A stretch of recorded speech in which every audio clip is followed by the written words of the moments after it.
Alam manusia terbagi menjadi 9 tingkat. Alam tempering tubuh sama dengan 9 tingkat. Alam bumi sama dengan 9 tingkat. Alam langit sama dengan 9 tingkat. Alam ilahi sama dengan 9 tingkat. Alam abadi sama dengan 9 tingkat. Alam abadi bumi sama dengan 9 tingkat. Pembagian Master Array. Tingkat 1 sampai 9. Grandmaster tingkat rendah, Grandmaster tingkat menengah, Grandmaster tingkat tinggi. Di setiap tingkat Grandmaster terbagi juga 3 alam masing-masing. Awal, tengah, puncak. Itu tingkatan kultivasi dalam novel ini. Beralih cerita dalam kota. Bunuh semuanya, hahaha. Leluhur Cao berteriak sambil tertawa gembira.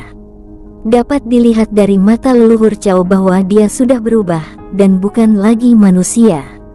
Aura yang dikeluarkan dari keluarga Cao juga bukan lagi aura yang mirip dengan manusia.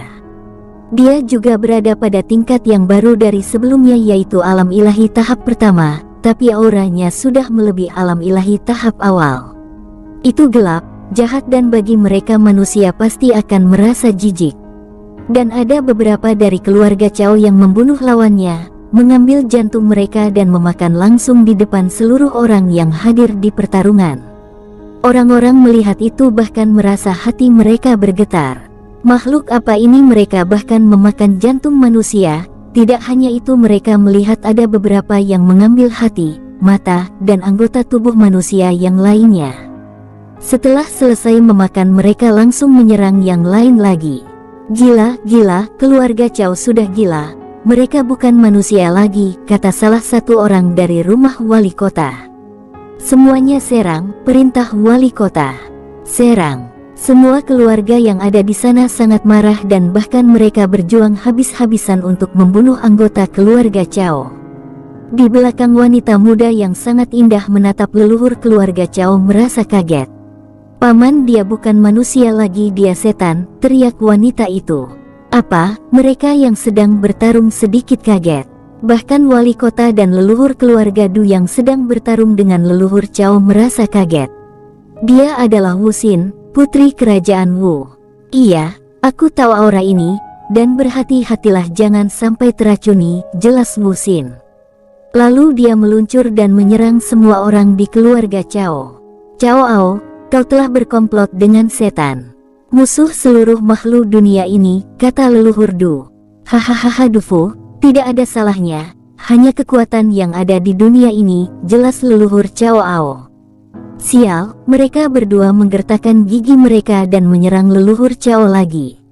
Dufu berada di tingkat puncak alam langit, dan wali kota baru maju ke tingkat ke-8 puncak alam langit. Walau begitu, dengan bantuan harta dia bisa menyeimbangi leluhur Cao. Sudah terlambat sejak kamu tahu, hahaha. Lalu leluhur Cao berbenturan lagi dengan Dufu dan wali kota. Pertarungan itu kacau, dan bau darah banyak mengalir dari kota itu. Satu persatu sisi wali kota semakin agak tertekan. Mereka kewalahan dengan keluarga Cao. Sial, teriak Wu Xin. Dia mengayunkan pedangnya dan menyerang salah satu dari keluarga Cao. Buong, keluarga Cao yang diserang langsung terbelah menjadi 2. Sekarang Wu Xin sudah maju ke tahap ke-4 alam langit sejak sebulan yang lalu.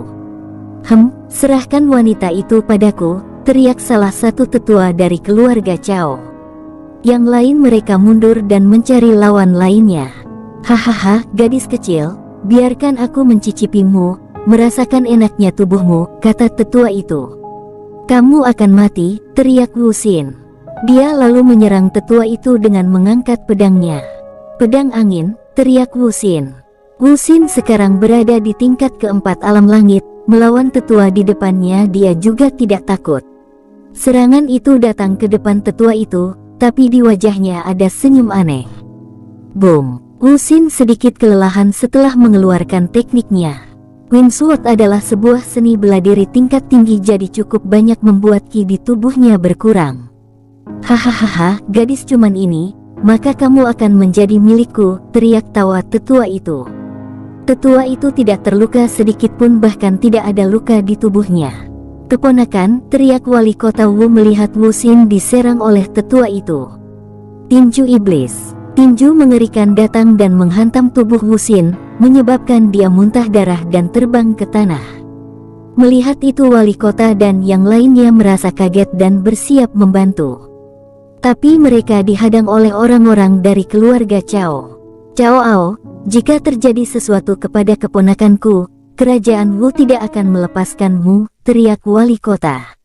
Hahaha, aku tidak peduli, kalian juga akan mati. Terima ini. Cakar tulang, teriak leluhur Cao. Buom, ak, wali kota dan leluhur Du muntah darah dan jatuh dari langit. Hahaha, gadis matilah, biarkan aku mencicipi tubuhmu, kata tetua keluarga Cao. Melihat tetua keluarga Cao datang ke depannya, membuat Wusin menggertakkan giginya. Dia sudah kelelahan, dan karena serangan tadi membuat dia terluka parah. Siapa berani menyentuh orang-orang dari sekte esku? Sebuah suara yang indah dan membuat hati menjadi rindu akan suaranya muncul dari langit. Lalu tetua keluarga Cao yang hampir berada di dekat Wusin terpental karena serangan cahaya biru itu. Buom, dia menabrak rumah sekitar sana sebelum berhenti dan memuntahkan darah hitam dari mulutnya. Melihat perubahan seketika itu membuat mereka kaget. Tetua itu berada di tingkat langit tahap kelima tapi terpental begitu saja. Lalu di dalam cahaya itu bentuk seorang wanita muda berdiri di depan Wusin. Wanita itu lebih menawan dari dia, mengenakan baju berbalut warna putih. Rambut panjang hitam yang lepas, mata biru yang sangat indah, dan tangan beserta kaki yang sangat halus, ditutup kerudung putih di wajahnya. Walaupun begitu, tidak menghalangi bagi orang-orang melihat bahwa wajahnya pasti sangat cantik dan memikat. Wanita itu tidak bisa digambarkan seperti peri tapi, lebih seperti dewi yang turun dari kayangan ke dunia fana. Sistermu, kamu di sini? Tanya Wusin. Iya, aku keluar diperintahkan untuk mengikutimu oleh bibi guru, jelas wanita yang dipanggilmu itu. Gurukah?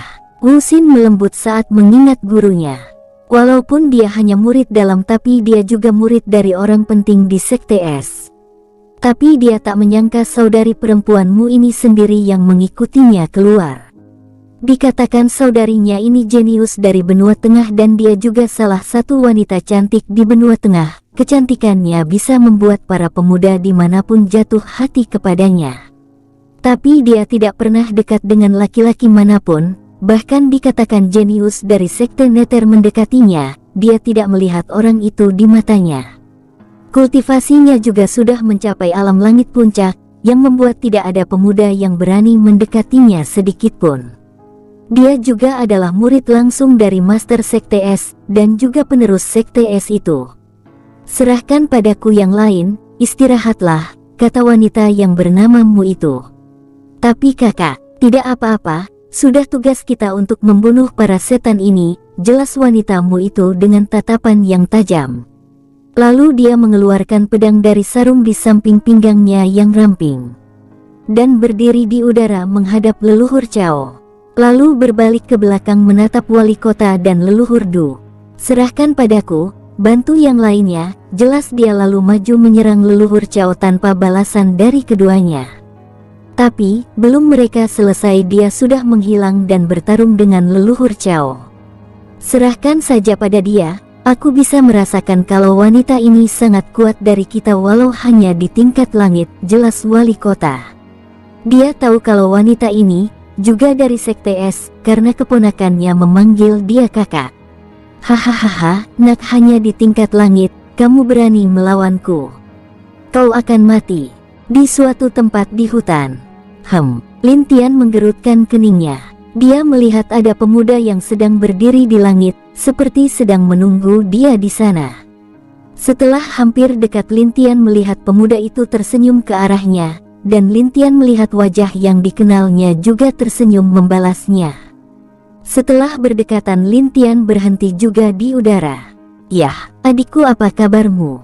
Tanya pemuda yang membawa tombak bertutul kain di belakangnya. Melihat pemuda di depan Lin Tian merasa senang. Aku baik-baik saja kak. Lin Tian melangkah ke depan dan memeluk pemuda itu. Hahaha, adik yang baik, tak kusangka kamu maju ke tingkat abadi bumi secepat ini, pemuda itu balas memeluk sambil memukul lembut punggung Lin Tian.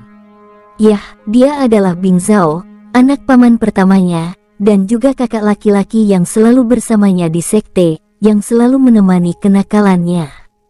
Yah, itu juga beruntung kak, jelas Lin Tian.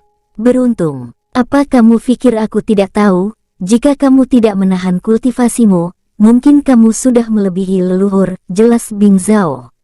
Yah, kakak juga sudah maju ke tingkat alam abadi bumi juga kan? Balas Lin Tian. Hahaha, iya begitulah, aku beruntung, sudah maju ke tingkat alam abadi bumi tingkat 3, katanya tertawa. Dia juga beruntung bisa maju setelah keluar selama beberapa tahun menjelajah, dan juga dengan bantuan pil darah yang diberikan Lin Tian waktu dulu, membuat dia lebih kuat. Sekarang dia sudah berusia 25 tahun, tapi sudah mencapai tingkat seperti itu. Bahkan di benua tengah, dia sudah bisa melawan monster-monster tua di sana.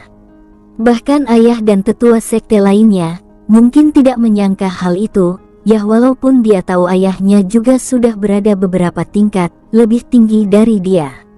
Yah, baguslah kak, bagaimana kakak yang lain? Tanya Lin Tian. Mereka sudah maju ke alam abadi bumi, jelas Bing Zhao.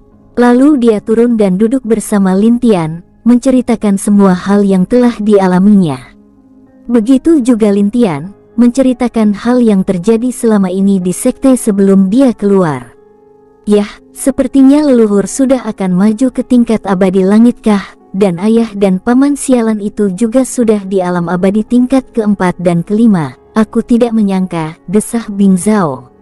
Dia tahu semua itu juga berkat cara Lin Tian. Dia menemukan beberapa hal yang bagus untuk sekte, maka dari itu semua orang bisa maju dengan cepat, dan juga sekarang mereka memiliki beberapa ahli lagi di puncak alam abadi bumi. Leluhur mereka Bing Ming dan Bing Ye juga sudah di tingkat ke-8 alam abadi bumi. Ayah dan pamannya juga sudah berada di alam abadi bumi selama 5 tahun dia pergi.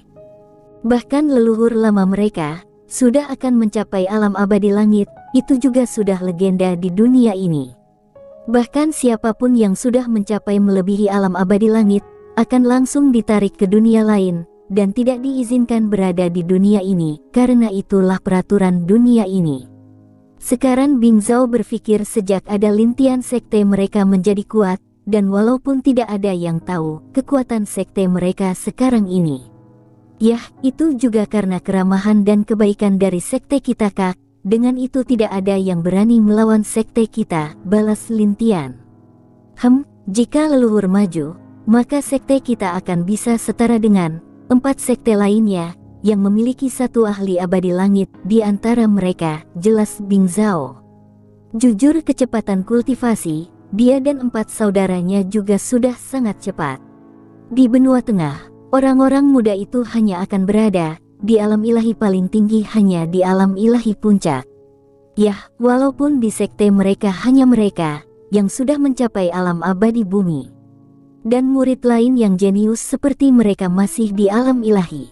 Kalau begitu mari kita bagi tugas, kata Bing Zhao, setelah berbicara santai dengan Lin Tian. Baik kak, apa rencananya? Tanya Lin Tian. Aku akan menemui seseorang kenalan lamaku dulu, kamu menyelesaikan masalah di kota, kata Bing Zhao. Oh, butuh bantuan kak? Tanya Lin Tian. Tidak, aku tahu kamu 5 tingkat lebih tinggi dariku. Tapi tidak usah, balas Bing Zhao menolak. Oh, baiklah, kata Lin Tian setuju. Jangan meremehkan kakakmu ini, hei, balas Bing Zhao menepuk pundak Lin Tian. Tentu aku percaya padamu kak, jawab Lin Tian dengan tegas. Bagus, kalau begitu pinjami kakak si tikus kecil Pi untuk beberapa waktu, kata Bing Zhao. Oh, kakak ingin mencari harta? Tanya Lin Tian. Iya. Aku sangat kesulitan menjelajahi tempat rahasia, karena kebetulan bertemu denganmu, sekalian aku pinjam tikus kecilmu, dan aku akan berikan kepadamu benda yang ku dapatkan selama ini. Saat kamu kembali nanti tolong serahkan kepada ayahku, dan juga surat ini, sambil memberikan cincin ruang, kepada Lin Tian. Baik kakak, tapi kenapa tidak? Belum selesai Lin Tian berbicara, Bing Zhao sudah memotong ucapan Lin Tian. Tidak, jika aku kembali ayah sialan itu akan melarangku keluar lagi. Rencana kita sedang berjalan, aku yakin kamu tidak butuh beberapa lama lagi akan mencapai tingkat itu kan? Tanya Bing Zhao. Itu, Lin Tian agak mendesah. Jika kamu terus menahan itu tidak akan lama, walau hanya abadi bumi, tapi tingkatmu lebih dari itu, karena kamu berhenti memurnikan ki yang tersisa di tubuhmu itu. Jangan bertingkah, lakukan saja apa yang menurutmu benar. Dia tersenyum menepuk pundak Lin Tian dengan bahagia. Baik kak, ini ada bola kristal penyegel, ku berikan ke kakak, tahu kan cara pakainya? Tentu. Baiklah, mari kita berpisah. Oh, bayi kecil, lain kali kita mencuri ikan tetua kelima, kuserahkan padamu, kata Bing Zhao berbicara dengan bayi kecil. Baik, tenang saja, serahkan padaku, jangan lupa kembali bawa bahan-bahan yang diperlukan, beserta makanan untukku, balas bayi kecil. Hahaha, tentu, dia menghilang langsung setelah terbang. Ayo, kita juga pergi, jika dibiarkan lama-lama kota apung bisa menjadi kota mati, jelas Lin Tian, lalu dia terbang menuju kota. Di dalam kota, bumem, pertarungan sengit antara keluarga Cao dan aliansi kota apung masih berlangsung. Banyak mayat bertumpukan di tanah, dan juga darah merah dan hitam, bahkan mengalir di sana, mengeluarkan aroma yang sangat busuk. Di langit pertempuran paling sengit telah berlangsung cukup lama, tapi tidak ada penentu siapa yang akan menang. Hahaha, gadis, kamu tidak bisa mengalahkanku, menyerahlah, teriak leluhur Cao dengan tertawa gila. Belum tentu, kata perempuan yang dipanggilmu itu. Baiklah, maka matilah kalau begitu, teriak leluhur Cao. Lalu wanita dipanggilmu itu juga melepaskan kekuatan pertahanannya. Lalu perisai berbentuk Phoenix S muncul di depannya dan menahan serangan dari leluhur Cao. Buong, akibat serangan keduanya menghasilkan gelombang yang sangat dahsyat. Wanita itu terpental dan terbang menghantam tanah. Sedangkan leluhur Cao mundur beberapa langkah dan memuntahkan darah hitam dari mulutnya. Sial, perempuan ini sangat kuat, jelas leluhur Cao. Wanitamu itu juga memuntahkan seteguk darah. Masih belum bisa melawan tingkat ilahi, walau hanya satu tingkat, tapi itu sangat jauh, desah wanitamu itu. Nak, kau akan mati, jadi menyerahlah, serahkan hidupmu buatku, kata leluhur Cao. Walaupun wanita ini kuat, tapi dia tidak akan bisa mengalahkan leluhur Cao yang ada di tingkat ilahi. Belum tentu, kata wanita itu tanpa ekspresi. Cih, kalau begitu mati saja kau, kesal leluhur Cao. Wanita itu terbang dan bertarung lagi di langit. Sungguh wanita yang kuat, desah beberapa orang di sana. Kakak, ucap Wusin dari kejauhan. Wusin yang melihat saudari seperguruannya yang melawan leluhur Cao dan terluka menjadi khawatir dan cemas. Tapi dia masih dalam pertempuran, menghadapi musuh dari keluarga Cao yang lain. Sial, selesaikan mereka, dan kita bantu wanita itu, kesal leluhur Du. Iya, jawab wali kota dan yang lainnya. Mereka menyerang keluarga Cao dengan gila-gilaan. Ada yang sangat marah karena mereka melihat banyak orang-orang yang mati, mayatnya ada yang dimakan oleh orang-orang itu. Bunuh semuanya, jangan sisakan, teriak salah satu orang di sana. Buong, buong, buong. Semakin banyak orang yang mati dari pasukan wali kota, begitu juga dari sisi keluarga Cao. Tapi karena mereka terlalu kuat di sisi keluarga Cao, menyebabkan pasukan wali kota kelelahan.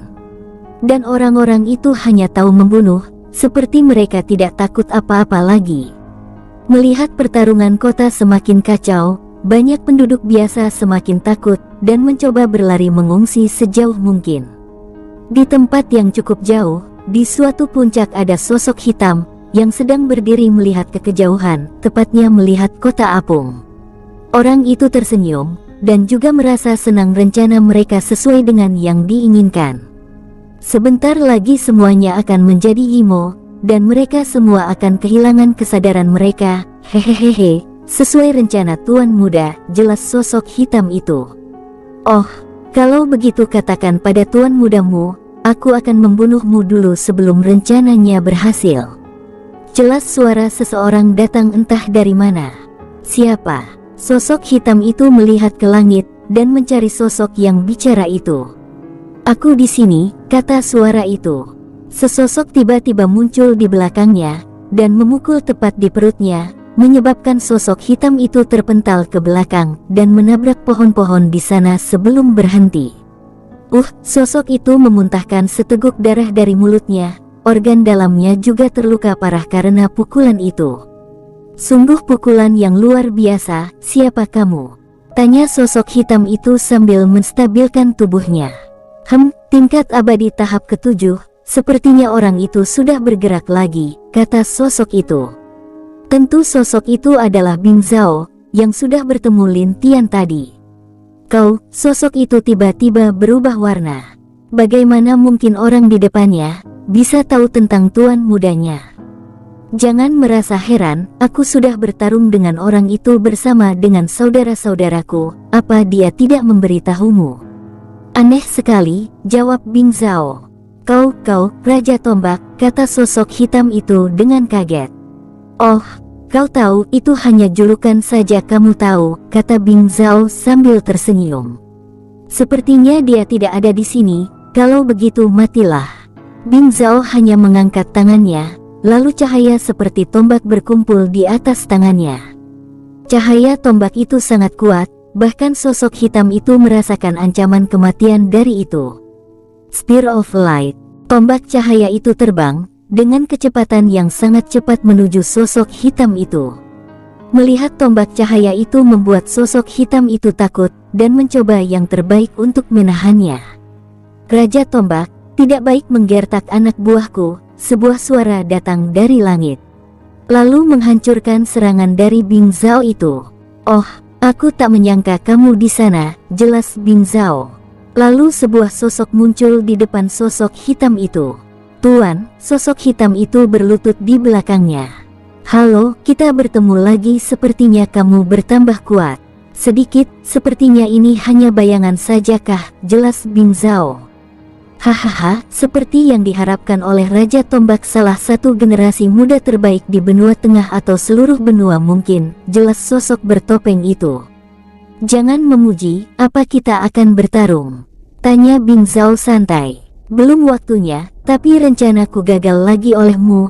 Yah, tidak masalah, kita akan bertemu lagi, kata sosok bertopeng itu. Tuan, kita pergi, rencana sudah gagal. Menyusun rencana lain, jelas sosok bertopeng itu. Baik, dia tidak menyangka bahwa rencana yang dia terapkan bertahun-tahun ini akan gagal, tapi dia tidak mengerti di mana dia gagal, karena pertarungan di sana masih berlangsung dan Raja Tombak berada di sini. Apa mungkin dia melihat tuannya? Ada seseorang yang juga cukup kuat untuk mengalahkan orang-orang kita di kota Apung. Makanya dia tidak bergerak, jelas pria bertopeng itu sambil menatap Bing Zhao. Oh, kau tahu segalanya, memang diharapkan dari tuan muda, jelas Bing Zhao. Raja Tombak memujiku, entah dia tersenyum apa tidak, di balik topengnya itu. Kami pamit Raja Tombak, kita akan bertemu lagi. Dia lalu mengayunkan tangannya, dan gas hitam menyelimuti mereka, dan hilang dari pandangan Bing Zhao. Kau tidak akan tahu siapa aku, meski kau mencari kemana-mana, kecuali aku memberitahu dunia, jelas Bing Zhao. Dia tahu Yimo yang dipanggil tuan muda itu, sedang mencari asal-usulnya, tapi dia tidak dapat menemukannya, karena Bing Zhao mengubah wajah, seperti Lin Tian dan saudara-saudari lainnya. Hanya mereka berlima yang tahu siapa mereka, jika ada di jarak tertentu tanpa melepas topeng mereka. Baiklah adik, aku serahkan semuanya padamu. Bing Zhao menghilang juga dari sana. Dia yakin adiknya bisa menyelesaikan semua yang ada di sana tanpa masalah. Di kota yang kacau, buong. Perempuanmu itu mengeluarkan seteguk darah lagi dari mulutnya. Hahaha, kau tidak dapat bertahan lagi kan? Bersiaplah untuk mati, kata leluhur Chao. Bloodbone Fist, teriak leluhur Chao sambil melemparkan tinju penuh dengan gas hitam ke arah wanitamu itu. Aku masih sanggup, kata wanitamu itu. Ice Shield, Dia hanya bisa bertahan dari serangan tinju leluhur Chao karena dia tidak bisa menghindar. Buom. Perempuanmu itu memuntahkan darah lagi. Dan leluhur Chao juga mundur 10 langkah dari wanita itu. Saudari, teriak Wuxin, melihat wanitamu itu terluka parah. Hahaha, sekarang matilah. The Bonus of Darkness, sebuah tulang keluar dari tangan leluhur Chao, dan terbang melesat ke wanita itu. Melihat serangan yang datang, wanita itu tidak punya tenaga lagi, karena dia sudah menggunakan seluruh kekuatannya untuk menahan serangan sebelumnya. Apa aku akan berakhir di sini? Guru, gumam wanitamu itu sedih. Buom. Serangan itu menabrak wanita itu, dan asap hitam muncul di sekitar wanita itu. Melihat di langit hal itu semua orang merasa gemetar. Saudari, teriak Wuxin. Hahaha, akhirnya mati, kota ini milikku, kalian akan menjadi makananku, teriak leluhur Chao dengan senang. Dia sudah seperti orang gila, dan tidak memiliki akal seperti manusia lagi, bahkan matanya semua sudah hitam, tidak ada bola mata lagi di matanya itu. Sepertinya terlalu meriah pesta di sini, kata seorang pemuda. Pemuda yang tiba-tiba muncul itu, membuat orang-orang di sana kaget. Pemuda itu terlihat menggendong seorang wanita cantik, yang sangat anggun di pelukannya.